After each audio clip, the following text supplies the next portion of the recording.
So, hi Abby. Hi. So, before we get started, I'll just give a quick introduction. Mhm. Past 2 years, I've had the pleasure of sort of talking to some of my colleagues, including senior associates from sort of leadership perspectives as well as project architects, Mhm. speaking candidly about their past experiences, sort of why architecture, motherhood and architecture, work-life balance, what could we learn, what could be done better, and it's been interesting to hear the different perspectives, not just from a internal sort of NVNA perspective, but also reflecting on the industry as a whole. And I've always thought it was super not just interesting, but also sort of something to learn from each other about. And I wanted to sort of continue that to this year. Someone from a different perspective, perhaps. Today we have Abby Courtney. So you are a associate, recently promoted, and I did not know when I planned this, so this is perfect timing for some reflection, I feel like. So I think it just got announced last week, so Mhm. it feels very apt to sort of speak to you and reflect on your past experiences. Mhm. So without sort of further ado, I will start off with Abby. If you could just talk us through your um, sort of why architecture, maybe a Mhm. little bit about touching on your education, and then Sure. to the point of starting MBA, sort of go through those Sure. phases. So why architecture? Well, I come from a family of engineers. My dad's an electrical engineer, so is my grandfather. We've got some structural engineers, and I grew up just, you know, very hands-on. My dad did a lot of home renovation projects that I would help him with. I had like a sledgehammer and a hard hat on when I was 5. So I've always been interested in how buildings go together and that kind of thing. But I was also an very artistic kid, and so going through, high school and getting into college, what did I want to do? And there was actually a time I was going to go into physics because that appealed to my mathematical side, but I felt I was ignoring my artistic side. So a month before school started at Notre Dame, I made the last minute call to change my intention to architecture. So I went into their architecture school, and I kind of fell in love with it there. I mean, they have a very like an old school process where it's very hand drawn oriented, Mhm. to force your brain to think in 3D and first before you let the computer do it for you. So that really spoke to my artistic side. And I went there. It's a 5-year program, graduated in 2012, and got hired at a high end residential firm out in San Francisco. Great firm, great work, but I had only been there for a few months when I realized the high end residential world wasn't for me. I had clients that, um, had asked me to redesign the same atrium 10, 20 times. And as I sit there drawing it, I'm realizing I and most of the people I know will never be invited to this house. And, most people in the world will never experience these kind of homes, and I wanted to do something that was more community oriented. So I applied to Notre Dame grad school. They had a urban design program degree, that I felt just I had the ability to kind of mold people's lives more and affect more people through urban design. So I did a 2-year course there and got hired at another DC firm. I'm sure you've heard of Torty Gallis, and I started there in 2015. And I was there right up until when I started at MB+A 2.5 years ago. So that was my path to MB+A. And why I made the jump is just, I think it's good just for myself. I was there for almost 8 years. I had been promoted to associate there. I had been project manager for maybe about like 2, 3 years before I moved, but I just knew there were other ways to do things. And I wanted to see that where that was. So I, applied to a lot of firms in the area. Turns out I had a connection at MB+A through Kalinda. She Mhm. was brown when I knew her. Mhm. So she was my TA at Notre Dame. So after I submitted an application, she reached out to me. I'm like, oh, I know you, and I know how she thought, and if she had only good words about MB+A. So I knew it was a good place. So it soon became my top choice, and I interviewed, accepted the offer pretty much right away, and have been happy ever since here. So, Here we are. yeah. And when you said, Abby, you worked at high end, so that was Hmm. so multifamily as well, or was that No, single family. single Yep. families? Okay, yeah, Yep. High end. it's a different ball They're game very completely. different. Yep. So, I feel there's like a lot of people do enjoy that, so not to take away mhm. from those people who No, and do love it. I think, everything has its merits, right? I Right, mean, architecture is architecture. It just wasn't right for me right, specifically. So, right. And I yeah. think it's important to be able to pivot if you feel Hmm. like you don't. I think often we get sort of stuck in a Hmm. job or in a type of work that we think we have to stick to. And I think it's okay to kind of pivot too. So right now you're working in multifamily, Hmm. and you've been primarily sort of taking two projects, I think, from Hmm. start to finish. And if you could Yep. tell us a little bit about that as well. Yeah, so when I first started MB&A, I took on the Mount Vernon Gateway project, which is a multifamily building out in Mount Vernon, Virginia. It had just wrapped up kind of very light SD when I started. So, I was tasked with taking it through DD and CDs, and now we are finally in CA. So it's been a good process early on. I trained a couple of our newer people on the project. We had like a team of 5 or 6. Hmm. Now we're down to one because it's just CA for right now. Hmm. So that project's been really good for me though, because in my last firm, while I was PM during the CA phase, it was a much larger firm. So they had a Hmm. dedicated construction administration team. So though Hmm. I was high level, I was still the client interface. They still came to me when they needed decisions made. I was not doing day to day kind Right. of boots on the ground construction administration. So I did get some experience of that here at MBNA because I covered the Kennett Square project during Hmm. construction administration when Kalinda was on maternity leave. So I got some more like, you're going to the site every 2 weeks, which I was not used to. And Hmm. I'm doing it now for Mount Vernon. So the lessons I learned at Kennett Square have been really invaluable with taking Mount Vernon through to the end. And we've got another year and a half before we wrap up construction. I mean, we're just getting It'll go underway. by. It'll go So by so it'll go fast, by right? fast. Yeah, Too exactly. fast. Yeah. And then my other project that I'm on is the Prospect Hill project down in Greenville, South Carolina. And I took that one over right after kind of the entitlement site planning phase. And um, that's been really great. Just because it's an area I've never really worked in before. I'm mostly D&B in my experience, so it's good to get experience in other jurisdictions. This is a new client for me. I've never worked with Gordon Road or Red Fox. Those are the two partners before, so it's just been a really great experience. Just increasing my knowledge of different jurisdictions and clients. So.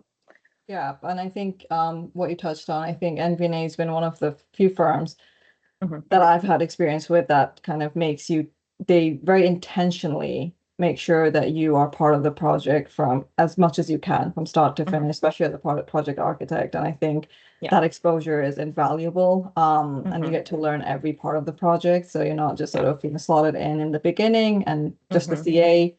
And I think that's been a really fun part of this firm. And I think you learn a lot through the processes and you're not just sort of, windowed in to a certain sector of the project. Yeah. I think Yeah. that's a good. Yeah, that's definitely important. And at my last firm, up until the CA port, Mhm. they had me covered all that, which was a huge help in the development of my career. It helped me pass all of my tests for licensure very quickly Mhm. because what I was studying was what I was doing in the office for the most part. Right. So I mean, even if you don't want to do the whole project at the end of the day, maybe CA is just not your thing. Maybe entitlement's just not your thing. Yeah, yeah. It's good to go through it a couple times because ultimately it all informs each other.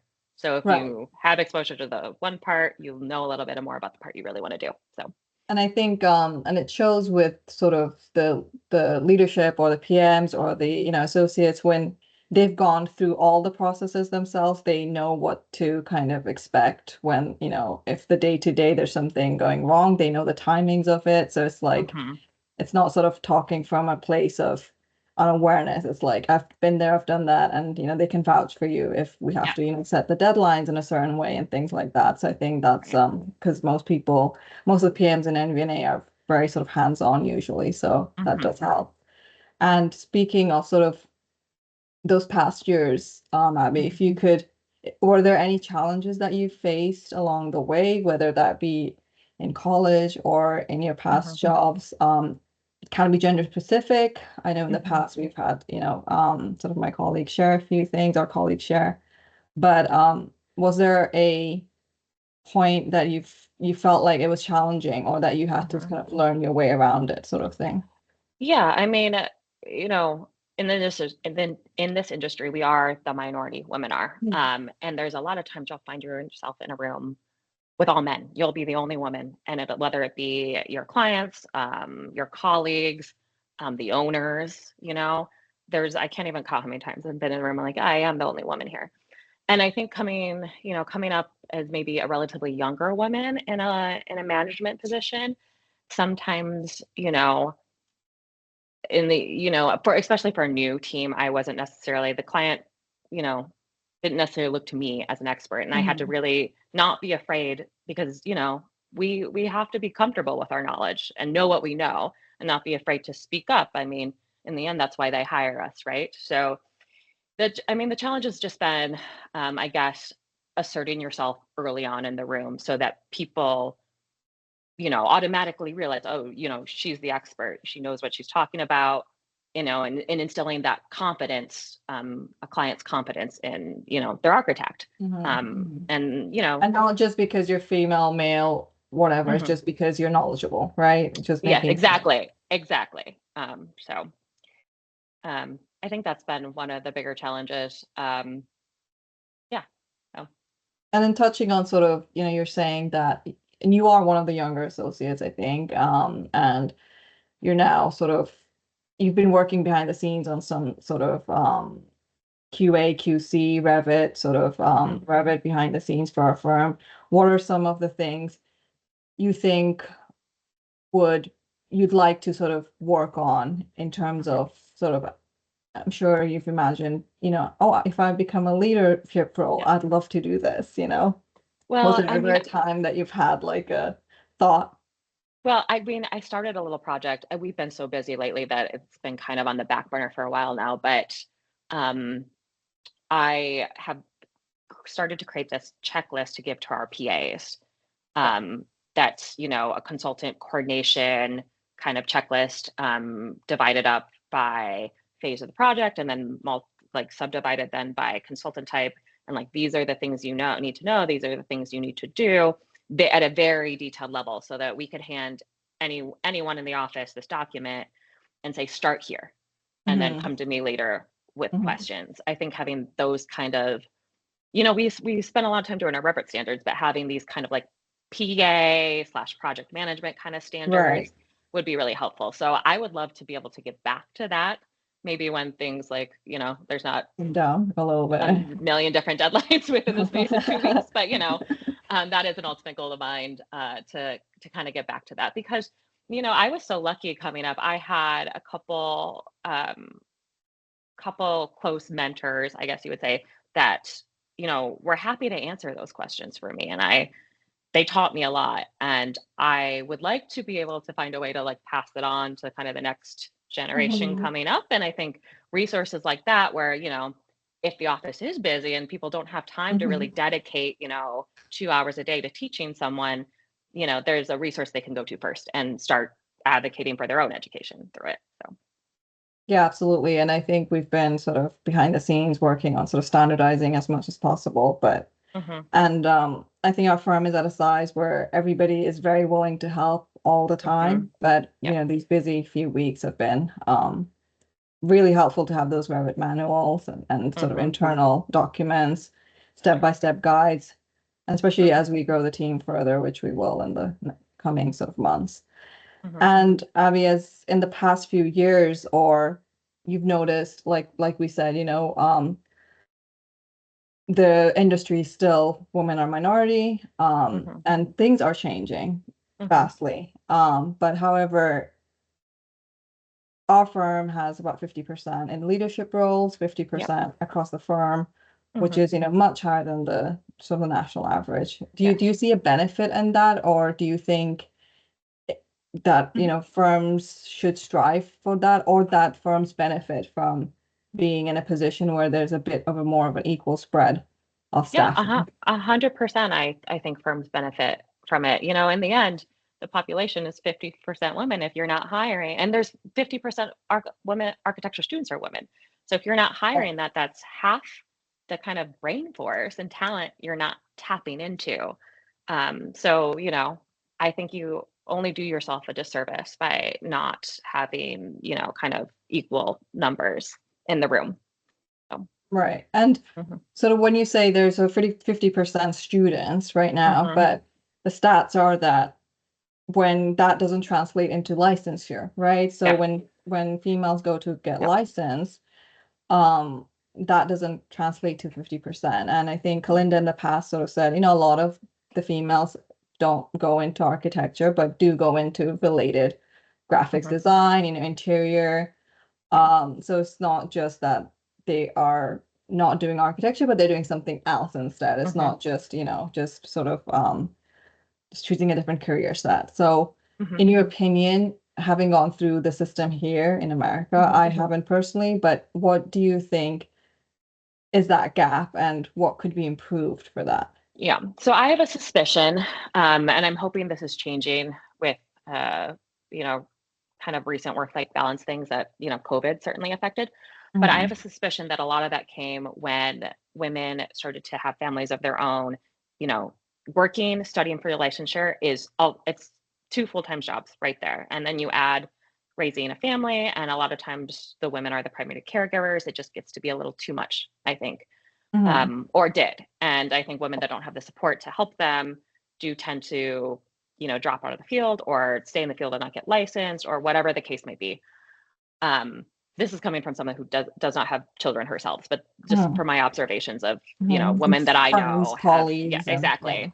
Um, I think I'm hoping this changes. I've noticed not at just at our firm, but talking to other women in the industry that I know that, you know, when we were all forced to go hybrid or virtual, um, during the lockdown, and then, you know, now that we're all kind of coming back, firms just are a little bit more flexible when it comes to when you do your work or how you do your Mhm. work. So if, you Mhm. know, if I have a family or if I have even someone without a family, if I have something come up that I need to take care of during the day, you know, I could work from home in order to accomplish that, or I could log on later that night. You know, things are just a little more flexible, which I think in the end only benefits women, particularly women that, you know, want to have families. So, Mhm. And mhm, I think having sort of what we touched on before, having sort of females in those leadership roles is why, one of the reasons why it's important to have that representation, right? Someone who can speak definitely. for the women who have different experiences to their colleagues in the office. Um, so Abby, do you have a mentor or a woman who has inspired you along the way? Or and Yeah. why have they inspired you? So, I mean, I mentioned a few of the women at my my past firm. I alluded to them, but there was two women on either side of me. They sat. I got lucky enough to work in a segment at my last firm that was majority women. The whole firm was not like that, but this particular segment was majority women. So I sat between two women. One was a few years older than me in school, but she had been in the industry longer since she didn't do grad school. We went to the same. We both went to Notre Dame. So like we kind of knew of each other, but weren't, you know, personal friends before this. And then I had a woman on the other side that had 20 years of experience.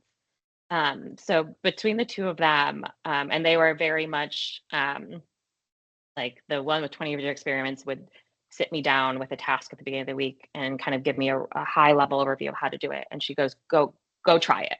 Mhm. We'll talk later, but I want you to try it first. Like come up with your list of questions and we'll talk later.